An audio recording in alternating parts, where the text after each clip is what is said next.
Indian medical असोसिएशनचे अध्यक्ष माननीय डॉक्टर संजय शीत साहेब, त्याचबरोबर डॉक्टर आव्हाड प्राथमिक आरोग्य केंद्राचे प्रमुख, त्याचबरोबर या ठिकाणी उपस्थित असलेले पत्रकार कुंभार, त्याचबरोबर पालवे आणि विशेषतः बांगर कुटुंबाचे प्रमुख माननीय अजिनाथ बांगर साहेब, त्यांचे सर्व कुटुंब, त्याचबरोबर डॉक्टर श्रीकांत बांगर,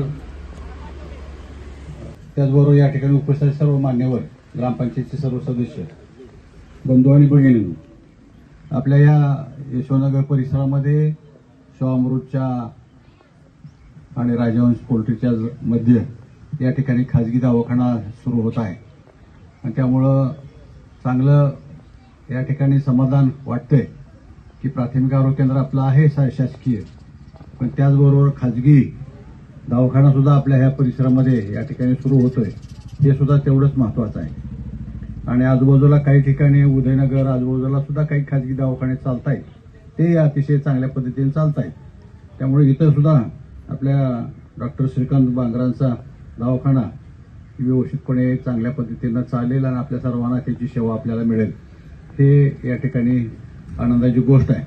मी आपल्या सर्वांच्या वतीनं त्यांना या निमित्तानं शुभेच्छा देतो की त्यांचा दवाखाना चांगला चालावा, त्याचबरोबर आपल्या सर्वांची चांगली सोय, आरोग्य सोय त्या माध्यमातून होत राहावी, अशी या ठिकाणी पाडव्याच्या निमित्तानं शुभेच्छा देतो.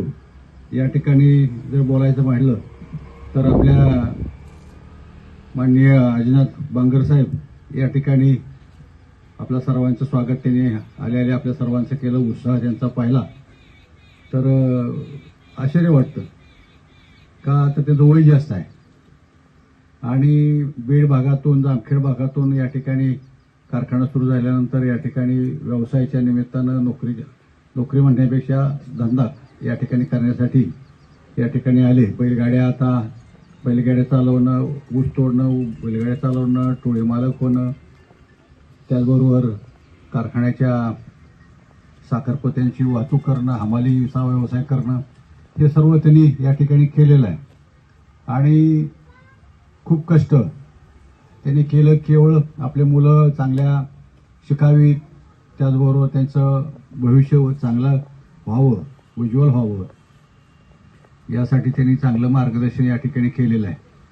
आणि त्यामुळेच ही मुलं होतकरू झालेली आहेत. कारखान्यामध्ये किंवा दुकानदारी या ठिकाणी चालते आपल्या सुनील बांगरांची, आणि त्या माध्यमातून त्यांनी आपला प्रपंच चांगल्या पद्धतीने चालवलेला आहे. मुलांना शिकवलं, डॉक्टर या ठिकाणी झालेले आहेत. आता ह्या ठिकाणी BA-MS आहे.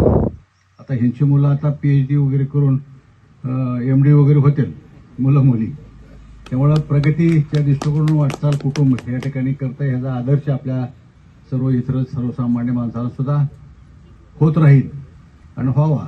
तानाजी आपल्याला मार्गदर्शन मिळत जावं ह्या कुटुंबाच्या. आपल्या पोरानं शिकवलं पाहिजे, पुरीनं शिकवलं पाहिजे, त्यांना जरा मार्गदर्शन केलं पाहिजे आहे, उत्साह त्यांच्यामध्ये निर्माण केला पाहिजे, उद्दिष्ट दाखवलं पाहिजे आहे. बघ तिथं आहे, तिथं जायचं आपल्याला, असं दाखवलं पाहिजे आहे, तर पोरं शिकतात. नाहीतर मग काय मग घर आपला हातोडा आहे, म्हणजे छोटी मोठी कामं करावं लागतात, उत्पन्न कमी राहतं. पण शिक्षणाच्या माध्यमातून खूप चांगली प्रगती कुटुंबाची होते, देशाची प्रगती होते. हे सुद्धा आपल्या सर्वांना आता चांगला अवगत झालेला आहे, माहिती झालेलं आहे. प्रत्येकाच्या प्रयत्नातून, प्रत्येक कुटुंबातल्या प्रत्येक सदस्याच्या प्रयत्नातून त्याचं जर स्वतःच्या पायावर खंबीरपणे उभा राहिला, जागा घेतली, घर बांधलं, मुलांना चांगलं शिक्षण दिलं, ती क्षमता त्याच्यामध्ये निर्माण केली, तर प्रत्येकाने जर असंच केलं तर देशाची प्रगती आणखीन 100 पटीनं वेगानं प्रगतीच्या दिशेने देश जाईल, असं निश्चितपणे या ठिकाणी सांगायचं आहे. पण या ठिकाणी अजिनाथ भाऊ या ठिकाणी आले, स्वागत केलं आपलं, आणि चालताना सुद्धा छाती काढून अजून सुद्धा चालतंय.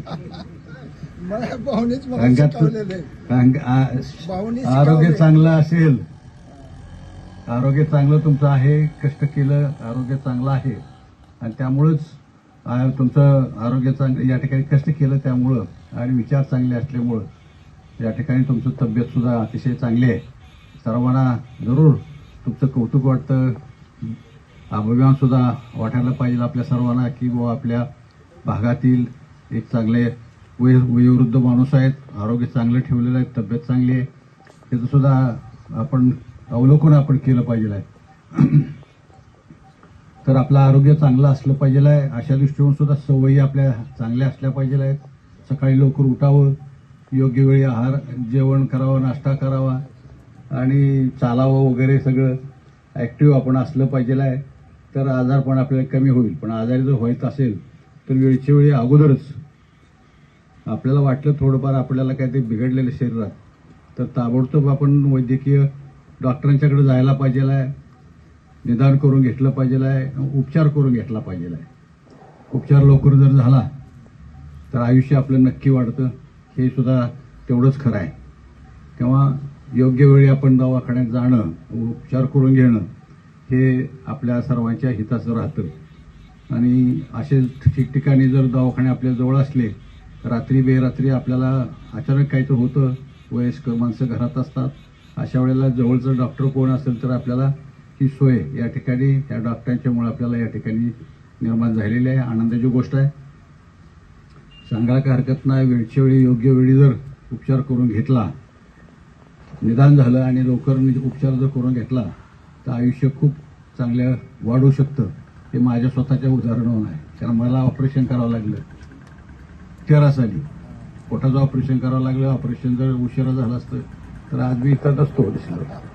पण योग्य वेळी उपचार झाला, ऑपरेशन झालं, उपचार करत गेलो. डॉक्टरांची सुविधा इतकी आहे, तंत्रज्ञान एवढं वाढलेलं आहे, विज्ञान इतकं पुढे गेलेलं आहे, शोध एवढे मोठे झाले आहेत औषधाचे, आणि डॉक्टर सुद्धा एवढे ट्रेन झालेले आहेत.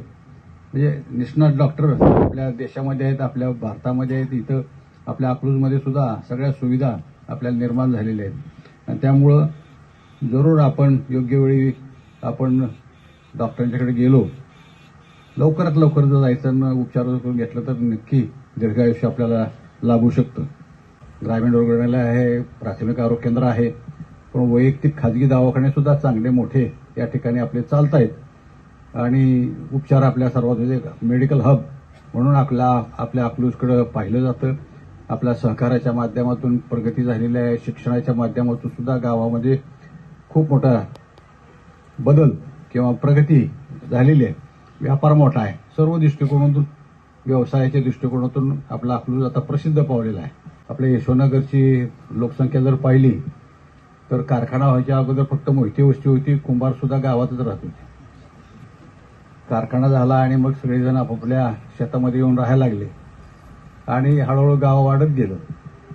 आणि इतकी प्रगती आता ह्या 15, 20, 25 वर्षामध्ये झालेली आहे आपल्या प्रत्येक गावामध्ये, की नवीन प्लॉटिंग झालं, लोक राहायला लागले, कुटुंब वाढली, त्यांच्यासाठी जागण्यासाठी नवीन जागा उपलब्ध करून घेणं गरजेचं असतं. प्लॉटिंग झाल्यामुळे सर्व सुविधा सर्वांना मिळालेल्या आहेत.